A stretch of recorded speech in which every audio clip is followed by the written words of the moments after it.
Hello and welcome to UTP Presents. I am Farzan Faramarzi, and today my guest is somebody that you probably already know. You may know him because of his radio show, Reader's Corner, which airs weekly on Boise State's NPR station, or you may know him because he reinvents the higher education experience at Boise State. He is also active in Bronco Athletics, and he's currently serving as chair of the Mountain West Conference Board of Directors. Boise State students know and respect him for different reasons. Today, on University Television Presents, it's an honor to have the 6th president of Boise State University, Dr. Bob Kustra. Welcome to UTP Present, Dr. Kustra. Thank you, Farzan. How are you doing today? Just great, thank you. Great. So, to begin the show, Dr. Kustra, you have worked as a politician and you have a few positions within the Republican Party. How did you become the president of Boise State University? Well, during the time that I was lieutenant governor in Illinois, I also served as chair of the Illinois Board of Higher Education, which is the coordinating body over all of the public universities in Illinois. And I did that for a while, and I enjoyed my time in government, but my wife and I one day looked at each other and said, wouldn't it really be better to be on the higher education side of the business rather than the political side? And I applied for a job, was first hired as the president of Eastern Kentucky University, and then when this job became available, applied for it. So you kind of answered my second question, but what is more appealing of working in academia instead of politics? Well, politics has grown pretty rough in the last couple of decades. When I served in the state legislature in the 1980s and then as lieutenant governor in the 1990s, it was still a time when the two major political parties knew how to work together. It was still a time when they could cross the aisle.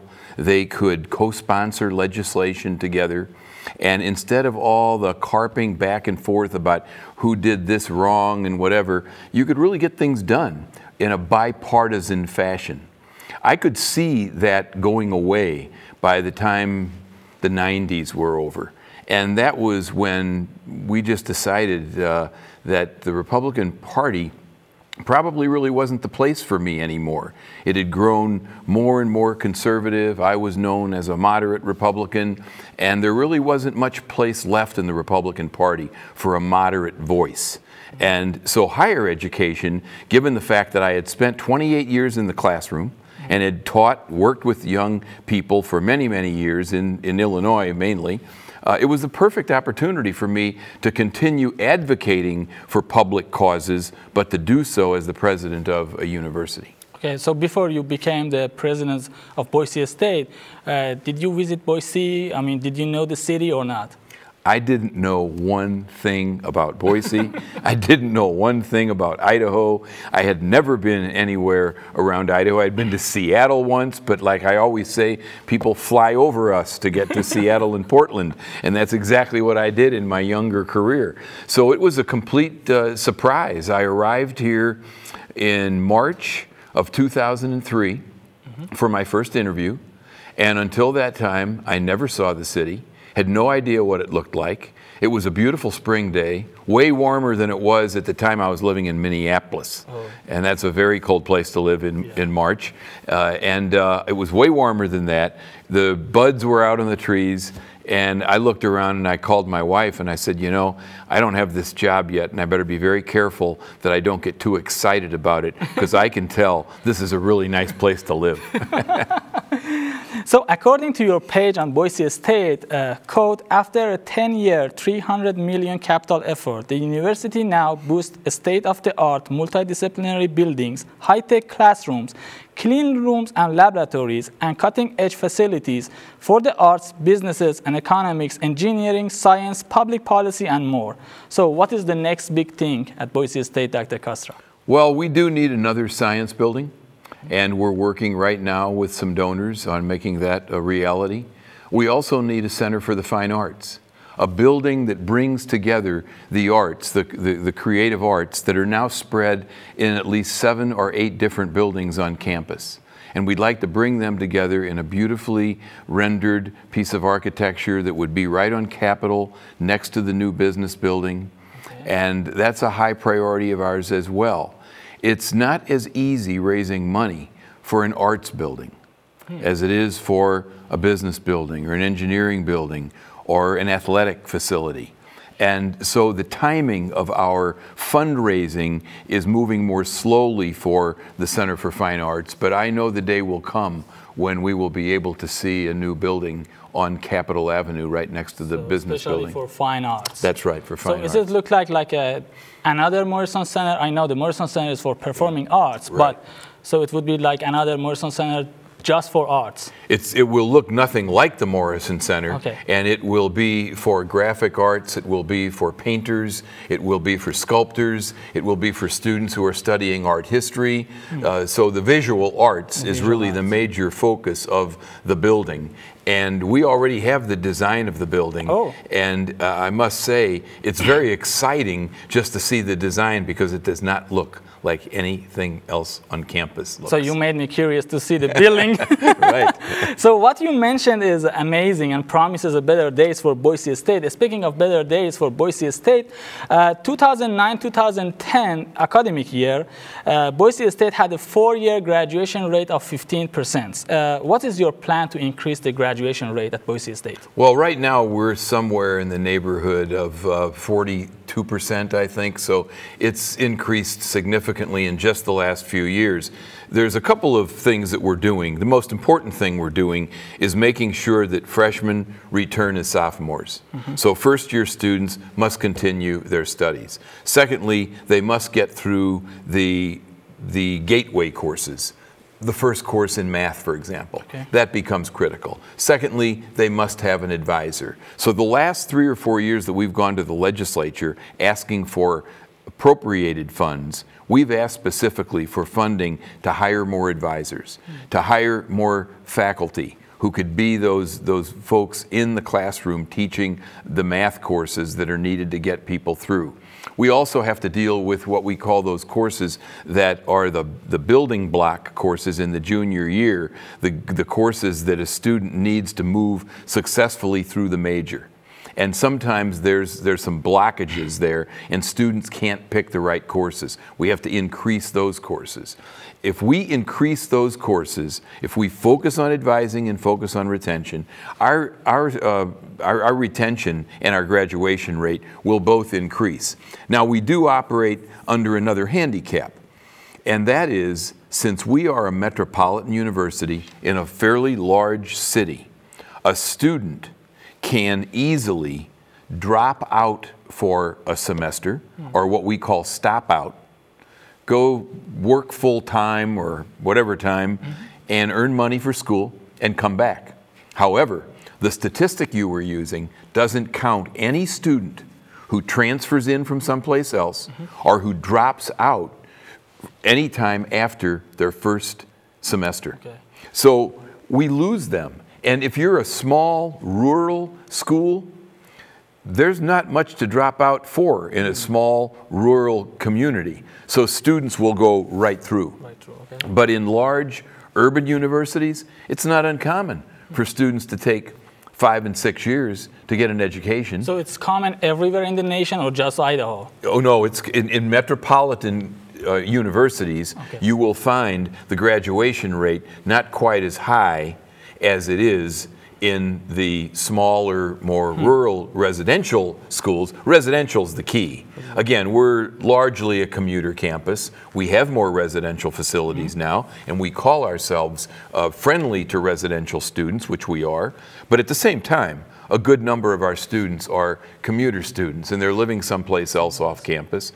And when times get tough, they can't afford the next tuition bill, they stop out. And when they stop out, they're no longer counted. Even when they come back, they come back, now they're full-time students, we still cannot count them as graduating from that class they began in, say, 2008. So the numbers you're looking at are very deceiving, and they don't tell the full story, given the fact that we have these handicaps that are placed on us by federal law. Federal law is what forces us to determine how we count the students as they move through our system. So is there any way to get a more accurate numbers of how many, of the percentage of graduation? Yes, there is. And we can either do that ourselves, although if we do it ourselves, it's not going to count as far as federal aid is concerned. So there are now members of universities and university presidents especially who are lobbying the U.S. Department of Education to change the way it counts. Mm-hmm. For example, why would you not count a community college student who goes to the College of Western Idaho for 2 years and then comes over to Boise State? We can't count that student as a graduate of ours. That makes no sense whatsoever. And I don't believe the College of Western Idaho gets to count that student either. That's what the federal law has to deal with. But in the meantime, if you look at our graduation and retention, our retention rate now is close to 70%. So we're doing an excellent job of moving students through the pipeline. We started up a program called Finish in 4, where we guarantee a student you can graduate in 4 years. There is a program Finish in 3, right? That's right. There's a brand new one that's called Sophomore Start. Okay. And that's Finish in 3, where you basically take your college courses for the freshman year in your senior and junior years in high school. And then you apply those to college, and so you can get out in 3. We also have a little campaign going called 15 to Finish. Students must understand that if they take less than 15 hours, it's going to take them longer than 4 years. You mean 15 credits? 15 credits, right. And now, I've talked to some students in places like engineering, for example, and they say, did you major in engineering? I said, no, I didn't major. If you majored in engineering, you'd know it's pretty tough to take 15 hours. So there are some majors where students may have to, in certain semesters, cut back to 12. But they have to know, when they do that, if they're not making that up in summer school, they're going to be here longer. And when they're here longer, they pay more. And when they pay more, their parents wonder what went wrong. Okay, so last month on February 25th, we had a National Adjunct Walkout Day. What is your plan to increase and improve the living condition of the adjunct at Boise State? Well, the first thing and the most important thing we must do is take as many of the adjuncts who want to teach full-time and convert them to full-time lecturers. Since 2008, we have more than doubled the number of full-time lecturers. Those are adjuncts that were once upon a time teaching 2 or 3 or 4 courses, but now they're full-time lecturers and they're getting health benefits in addition to a regular salary. A good number of the other adjuncts are adjuncts like I was an adjunct. I served many years as an adjunct back in Chicago, teaching for Northwestern University, Loyola University, and the University of Illinois at Chicago. In most of those cases, I taught 1 course, maybe 2 courses, and I was paid for 1 course or maybe 2 courses. I did not receive health benefits. I wasn't even half-time, so I don't think I was entitled to health benefits. And that's pretty much the way it works for a percentage of our faculty who are adjuncts. In fact, I believe only 17% of our faculty who are adjuncts teach the 1 course. And so as a result of that, those are the ones who sometimes feel as though they might not be getting paid enough. We will continue to work on that, but the good news is that we're taking large numbers of adjunct faculty and making them full-time faculty. And that's, if you were to identify what's the #1 issue in higher education when it comes to adjuncts, they feel that they're really undervalued, they're underpaid, and they're not really a part of the faculty community. When you take an adjunct and move them to a full-time lecturer position, as we've done since 2008, that pretty much solves the problem. So for those who may not know, would you please explain what is the differences between adjuncts, lecturer, and a professor? Well, the full-time professor is usually a tenured member of the faculty. So they come here on probation, they serve for a period of 5 years, they go up for tenure, and of course with tenure comes rank and the ability to stay at a university, assuming that they're doing their job. The adjunct faculty member is really somebody who's hired to do 1 thing and 1 thing only. Teach 1 course or 2 courses, whatever it is, and there's nothing attached to it except a salary.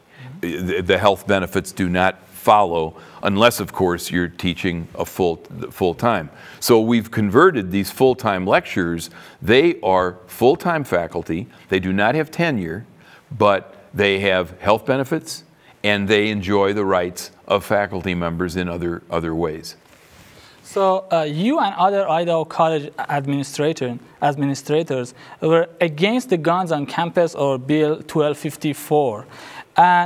And some news sources reported it cost colleges $3.7 million for adding security to protect the schools. Is that the right number? And what has Boise State done to secure the campus? Well, our number, I believe, was just over $1 million. And what we've done to secure it starts over at the football stadium, because now for all of our football games, we have protection. You must go through and get checked to see if you have any metal, any weapons on you. We've hired new security guards. We've increased our vigilance across the campus in every way.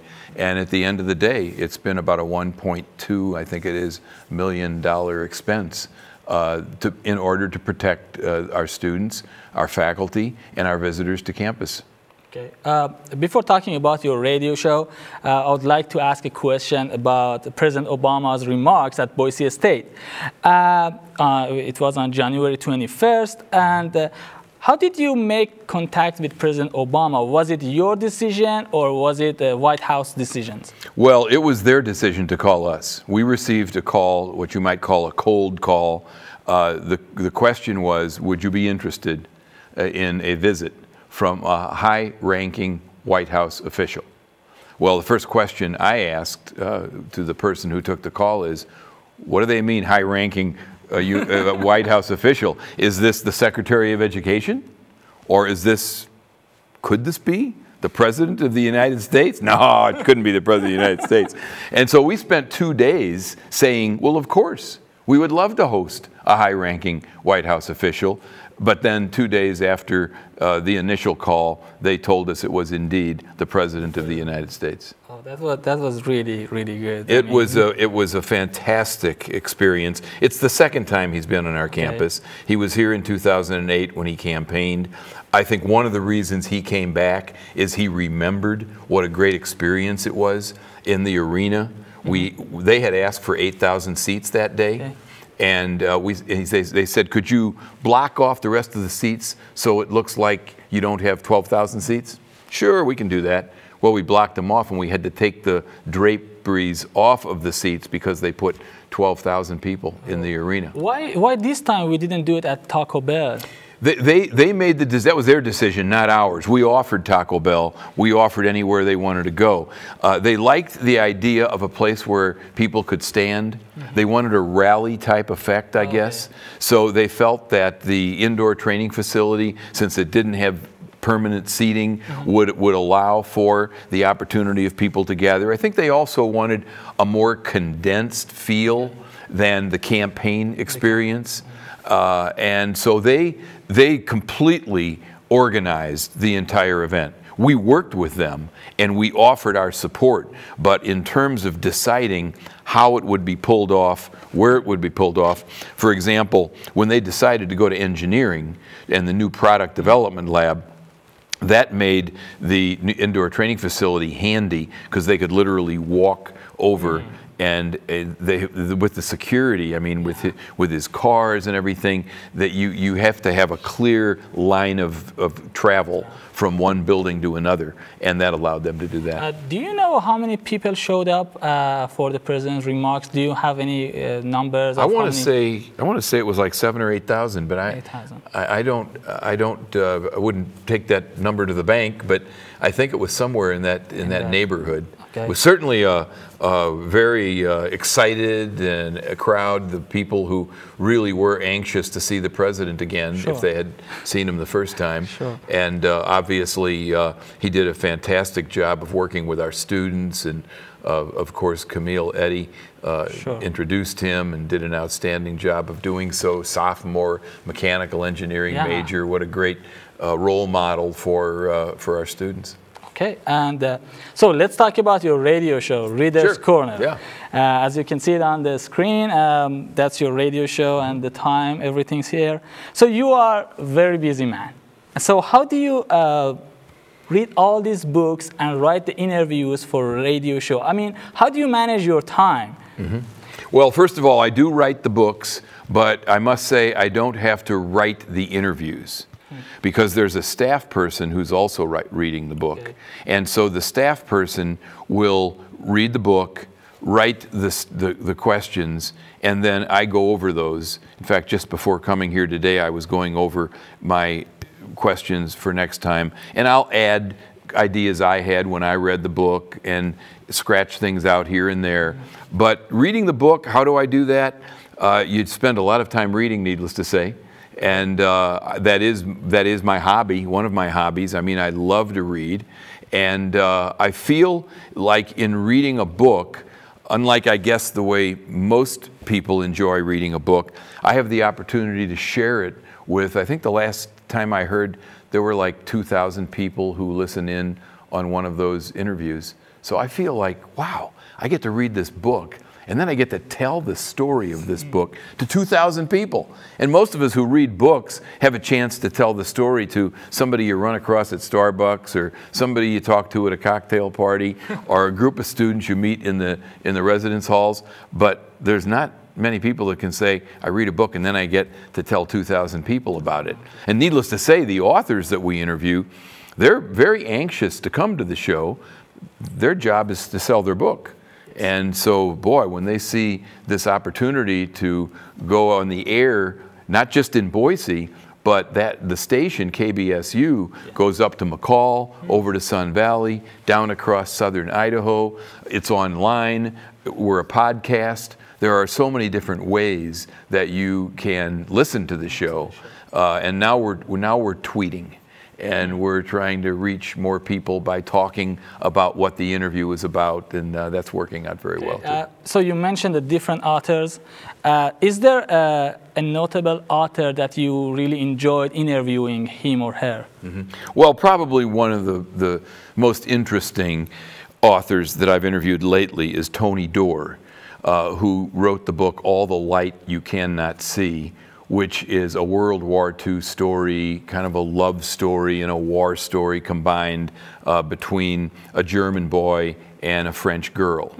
And Tony's a neighbor of mine. He lives here in Boise. He teaches in the creative writing program here at Boise State on occasion. Tony's book, All the Light You Cannot See, is without a doubt one of the best-selling New York Times bestsellers on the list. He's in Europe right now, where he's talking about the book there. It's become very popular in England and France and Germany. He has such a great personality, and he tells such a strong narrative. Not just does he write a good narrative, but he talks a good narrative. So having Tony on the show is a lot of fun. He has a lot of dynamism in his presentation. And he was so good, in fact, that we actually did 2 half-hour segments. One solely on the book, and one segment was about what is it like to be an author? And not only from the writing standpoint, but then a successful author who has to deal with his success, like run all over the world to book shows and things like that. And so we spent a half an hour talking about that. And Erik Larsen is another one. Erik Larsen wrote a book called In the Garden of the Beasts, which is a World War II story. He's written a number of other bestsellers. He has a brand new one out now. I really enjoy interviewing him, again, because he's excited about what he's done. He loves to tell the story. He gets people all pumped up for reading the book. I could go on and on talking about all the great authors. In fact, this week, I'm going to be talking to a group of people in our Osher Institute about the radio show. And taking them through what it's like to do the interviews, what kind of obstacles are in the way. Not all authors are created equal, Farzan, I can tell you that right now. Some are very good at answering questions. They know exactly the correct length of an answer, and others go on and on. So I won't go on and on.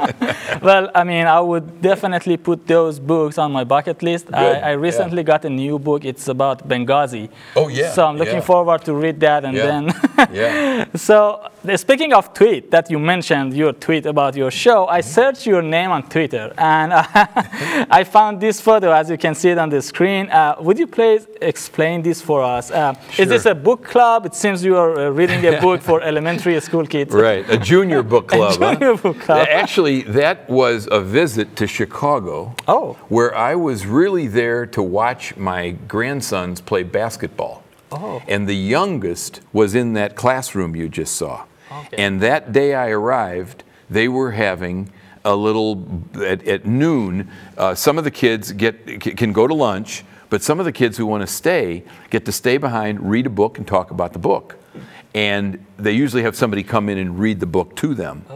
And my daughter, my grandson's mother, said, you should come and read the book. So I came and read the book, and it was tweeted out, and it's all over Twitter land. Yes, for sure. So how long have you been doing the Reader's Corner? And so my question is, why radio show? Have you thought about doing a TV show, like a TV version of Reader's Corner? You know, I think your work on TV is too tough for me. I've thought about that, to answer your question. But I usually say, you know what, it's just a lot easier in front of one radio microphone where I can focus on what I'm doing, and I don't have to worry about all the screens, and I don't have to worry about the cues. It's easier to do what I do than what you do. So I respect what you do a great deal, but I never have gone very far with the idea of a TV show. The radio show seems to work fine. I've been doing it, by the way, to answer your first question, since 2003, since I got here. So since you got and actually, I did it in Kentucky when I was president. Same name, there. Reader's Corner? It was called New Horizons in Education then. And we changed it to Reader's Corner about 6 years ago or so, when we were getting way too many requests from people to just come on and talk about their latest success story. It wasn't really about books. It wasn't about ideas. It's not so much the book I'm focused on, it's the idea behind the book. Whether it's foreign policy, whether it's Benghazi, whether it's Syria, whether it's the shape of the U.S. Congress, and whether or not it has the will to work together across party lines, whatever it is, I want to focus on ideas. And we do that probably 75% of the time with nonfiction and 25% with fiction. Okay, so we have a clip courtesy of The Arbiter. Let's watch the clip. We'll come back and talk about it. Great.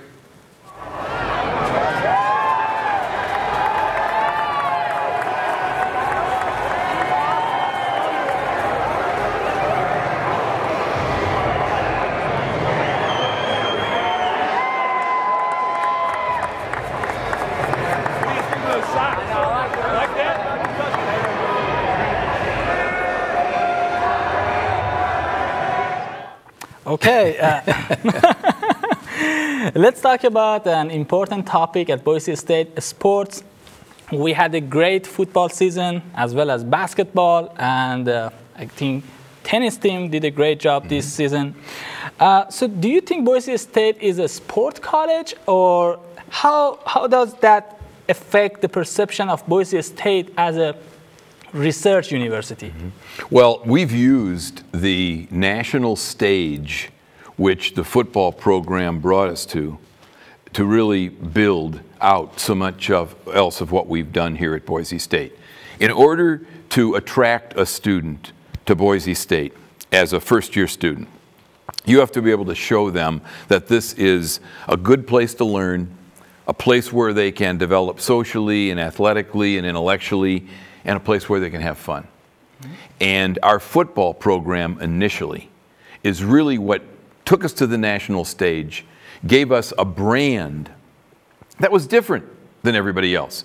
They have a blue football field. That starts out being a big difference. But they also have this working ethic, this ethic that is about blue collar, they call it. And it's about rolling up your sleeves and getting the job done. We used that same brand when we went out to recruit engineering students and English students and we went out to recruit faculty. And so many of the faculty who I've met who have started here in the last 10 years, they can still remember the 2007 Fiesta Bowl game when we beat Oklahoma by 1 point, and a game that we weren't supposed to win. And it showed that it was the David and Goliath thing. It was really David slaying Goliath. And that's a good story no matter how many times you want to tell it. And that basically, that story is the story that we've used to build out what we do across the university. I mentioned earlier the Masters in Fine Arts and Creative Writing. We have one of the finest creative writing programs in the country. And the brilliant students that we can attract come because of the faculty. And the faculty's here because of the innovation that President Obama himself identified as part of our culture. So it all started once upon a time with football when they called them trick plays, and then they said, oh, those guys innovate. And we took that word innovation and started slapping it on a lot of innovative things that we've done around here at the university. And I think our faculty get that and our staff, and it's really helped us out a great deal in building a university that has distinguished itself among its peers as being different and better. Okay, so not to mention that the blue field is going green this summer for a soccer game. And I saw some outrageous comments on social media. How do you feel about that? Well, it's for one day and one game, and it's an international soccer game. It'll be the Basques playing some other soccer team from some other country, I guess. And it's all part of the Jaialdi, which is every 5 years the Basque community celebrates its heritage by having this Jaialdi festival, and is all part of that. So this is a very good cause that fits right in with the celebrations that will be going on across Boise. It's an opportunity to highlight Boise State. I'm sure a lot of people across the world will be talking about the fact, oh, that's the place that has the blue field and they're putting the green field on top of it. Well, that's great. That's a great way to get added publicity and attention. Sure. So speaking of football program, how is the football program funded? Yeah. And is it right, sorry to interrupt you, and is it right, does any part of a student's tuitions go to the football program or any other athletics program? Yeah. Well, first of all, the athletic program at Boise State is funded about 75 to 80% by the contributions that fans and boosters give the athletic program. But students do play a role in that there is an athletic fee they pay each semester. That's the fee that allows them to get tickets to games. But that fee is used to support the athletic program. And there's also a small part of the appropriation we get from the state that is used for the athletic program. But if you take all of the schools in the Mountain West Conference, we have the lowest amount of funding coming from students or appropriated funds.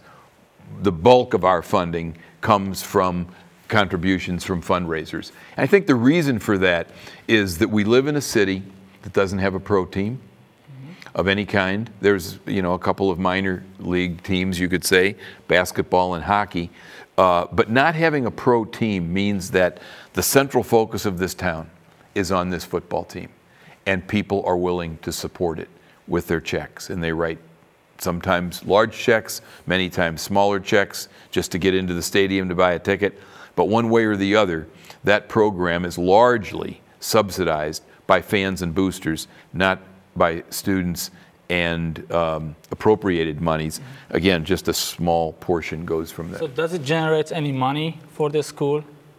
Oh, without a doubt. I mean, we couldn't begin to pay for the marketing, the communications, the branding I mentioned earlier that we get. Just recently, the men's basketball team played in Dayton, and it was a very controversial game. And we lost by a point, and there were questions as to why we were playing in Dayton. Well, forget the score. Forget that we didn't move ahead. On Twitter and Facebook and all over social media and all over the country, everybody was talking about poor Boise State. There you go again. Boise State didn't get a fair break. I had countless emails come through to me from people I hadn't heard from in years. I can't believe what happened to you guys. That's all free branding. That if they say Boise State, that old deal, just spell it right and we're okay. If they say Boise State, that's something I don't have to pay for. And you know, of course, when it comes to this basketball tournament and the so-called Sweet 16, that everybody's watching it. And you have high school students watching it who are thinking about, let's see, where do I want to go to school? And they see something like that, like every football game we play, the Fiesta Bowl victory over Arizona. How could I ever pay for the marketing and communications I received by virtue of beating a University of Arizona? I mean, that was a really big deal. So there is no question that even though people sometimes complain about football coaches' salaries or coaches' salaries, period, or they complain about the size of the athletic budget, I view the athletic budget as a marketing and communications budget. Now, it's obviously so much more than that because there's 450 student athletes who are being developed and socialized and graduated through that program as good citizens. But it's also a heck of a way to raise the profile of the university across the board. And that old saying, a rising tide lifts all boats, that's exactly what happens. So was it your reason to generate more money to support the athletics that leads you to change the stadium's name from Bronco Stadiums to the Albertson Stadium? Absolutely. Now, we had to find the right name. It wasn't the first time somebody approached me and said, I'd like to buy the name. I'll give you, so much money if we can put our name across the stadium. I probably had 5 or 6 different offers over the years where people would come to me and say, what do you think? And I'd think, that's not a good idea. That's not a good name. We don't want to be associated with that name. I won't tell you what those are, of course. Okay. But anyway, but anyway, when Albertson came along, Albertson, a company that was created here in Boise by Joe Albertson, a company that grew and prospered here in Boise, an Idaho company all the way. What a great opportunity for us to connect this legend in the food business, a very reputable, successful company with a very reputable and successful university. That was one of the easier decisions I've had to make in my presidency. Okay, so I remember last summer when this happened, I interviewed you. And you made a comment about like some fans are upset because we changed the stadium. Do you still get like negative comments about the stadium's name, or they are okay with it? No, they're fine with it. In fact, even right when we made it, I can only remember a handful of people who said, oh, give up the Bronco name. And I just attribute that to the fact that they weren't thinking about the money required to run a good athletic program. Okay. I mean, this is about not just the right name, but about the right amount of dollars to support a program that continues its success. Okay. So, Dr. Kustra, what would you like to do after you retire from Boise State? Have you ever thought about it? Well, number one, I'd like to read more. Okay. Because even though I might sound like I read a lot, I miss a lot, and I'd love to expand my reading opportunities. I'd also like to help other universities. I work with an organization called the Association of Governing Boards, and it's the governing board members of all the universities in America who come together. I'll be going down to Phoenix in April to meet with them. And I'm interested in consulting with them, where I would be someone who would be called upon by a board of trustees to help them work through some issues as to how they govern the university. These are fascinating times for universities, and I don't think the public university as we know it today is going to make it. I think it's going to morph into something very different. In one sense, it already has. And so the question becomes, well, what will it become? And how can board members, trustees, work toward a new kind of public university? I think that's really the great challenge in American public higher education over the next decade or so. And I like to spend some time thinking about that, writing about that, and helping those who govern achieve that goal. What about teaching? Do you like to back to the classroom and teach? Well, you know, I taught for 28 years, Farzan, and I love teaching. I don't think I'm to a point where I'm going to sit down and read a lot of papers anymore. I think those days are behind me. So if somebody offers me a teaching job where I can come in and work with students and somebody else does the grading and the reading of the papers, I'm all for it. Okay. So I would like to talk to you more. Sadly, we are running out of time. So is there anything else you'd like for us to know? Well, I think the only thing I can say in closing, and I know that your audience is largely students, the students play a critical role in the life of a university when it comes to branding and the intellectual life of the university as well. And so the one thing I would say is that we always have to strive to do better to get our students engaged in university life outside of the classroom. Okay. When we have a special lecture during the week, I just learned today that the Prime Minister of Australia will likely be visiting us next year. Okay. As one of our distinguished lecture series. That's really going to be a big deal. I think she's the former Prime Minister. And that's a really big deal. And sometimes our turnout is not as great as I'd like to see. Whether it's a lecture like that or a basketball game or a football game, I think it's important that our students really come out in large numbers and support our efforts. I was so delighted to see the lighting of the Christmas tree this last year because it was a big deal. A lot of our students came out, and it's almost become a tradition now. Mm-hmm. The more of those traditions that students can build, and frankly, most of our really cool traditions on this campus have been built by our students. Mm-hmm. They weren't my idea, they weren't our staff's idea. But the more we can do that, the more we will really make this a place where future generations of students will come to enjoy the opportunities of social life and, most importantly, to get a really good education. Well, thank you, Dr. Kustra. Thank you. Thanks for your time. Yeah. Unfortunately, we are out of time. I want to thank Dr. Kustra for joining us. I am Farzan Faramarzi, and until next time, have a wonderful day.